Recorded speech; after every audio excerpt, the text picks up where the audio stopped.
我从小就是一个贫困家庭的孩子，那么经济上有了保障，他就只管加油的去努力了。人多了，他力量大了，帮助到的孩子就更多了。我觉得真的没有板蓝根烫。我对生命的理解真的是不在于。Life to me is not so much about length. Everyone will grow old and die one day. It's about how I can do something meaningful in this short span of a lifetime. But oftentimes it takes a critical illness to realize this. I never understood the true meaning of this as a child. It wasn't until I was diagnosed with cancer twice and built connections with the children that I realized this. Meet 46-year-old Zhang Yanjie, who's made it her lifelong mission to help poor children afford school. Together with her husband, they connect donors to children in need via their non-profit organization. Since 2009, they have helped provide financial aid in the form of tuition fees and/or living expenses to over 1,500 students. More than 300 have graduated from college since.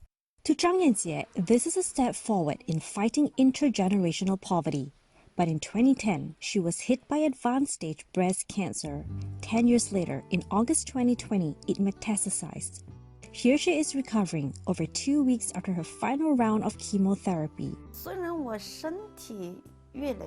Although physically my health is getting worse, emotionally I feel happier. This is because every time I get to help a child, I'll feel happy for several days. And the more children I get to help, the happier I get. This is why I sometimes want to thank these children for giving me this spiritual support. If it weren't for them, I might not have been this strong and might not even have made it past the first round of cancer. Beyond financial aid, Zhang Yanjie also encourages children and provides them with psychological counseling. Many of these are left-behind children who remain in rural China while their parents are away working in cities, often for long periods of time on end. See, I was born in a poor household and was the youngest of many siblings. Back then, I really wanted to study but often dropped out of school because we couldn't afford the fees. You could say that my teachers were my saviors. They helped pay for my tuition fees. And it's also because of their moral support that I managed to graduate from college. So now, whenever I see children who are in trouble, I would share with them my journey and hopefully inspire them in some way. And this is also why, despite being ill, Zhang Yanjie is determined to continue paying it forward.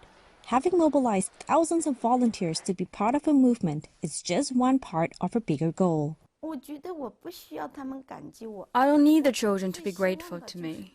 What I hope for the most is for them to be grateful to society, for them to feel that there are still many good people out there, that when they grow up, they will also want to give back to society and help others when others are in need.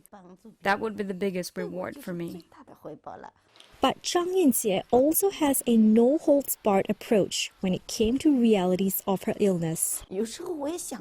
Truth be told, I would sometimes wonder, having gone through so many harsh treatments when I was ill, not to mention being afraid of death. It might be better if I die instead, because then I'd be free from suffering from the pain of constant treatments. But then I'd think, if I don't get stronger, what will happen to these children? There's so many who are still unable to get out of their shadows. I can't die yet. I have to stand back up for them. Having something to live and fight for, and a sense of belonging. Food for thought for the rest of us on what makes a life worth living. Wei Lin Tang, CGTN, Bazhong City, Sichuan Province.